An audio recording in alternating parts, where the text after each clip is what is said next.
नेपाल जल उठा। जो जनता सिर माथे बिठाना जानती है, वो जनता ताश के पत्तों की तरह आपका गुरूर, आपका अहंकार हवा में उड़ाना भी जानती है। लेकिन क्या नेपाल की जनता के आक्रोश का कारण सिर्फ सोशल मीडिया का बंद कर दिया जाना था या कुछ और भी है? सत्ता में बैठे अधेड़ उम्र के जब खुद को जनता का सर्वेसर्वा महामहिम परमात्मा समझने लग जाते हैं, तब कोई देश श्रीलंका, बांग्लादेश और नेपाल बनता है। नेपाल की राजनीति में, न्यायपालिका में, अफसरशाही में, कारोबार में और महत्वपूर्ण प्रभावी क्षेत्रों में जिस प्रकार से ब्राह्मण और राजपूतों का लगभग एकाधिकार है, इसके कारण दूसरी जातियों में गुस्सा पनप रहा था।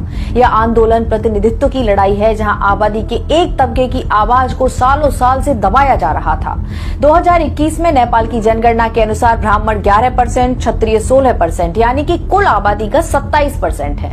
इस प्रकार 27% का नेपाल के 90% सिस्टम पर कब्जा था।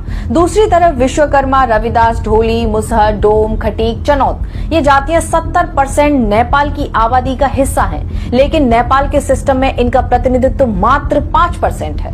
तो इस प्रकार ये प्रतिनिधित्व की लड़ाई है। अब आप इतना तो समझ गए होंगे कि क्यों जनगणना नहीं कराई जाती है और कैसे आपको नॉन एलिजिबल फाउंड और लेटरल एंट्री और ईडब्ल्यूएस के जरिए आपका अधिकार आपसे छीन लिया जाता है।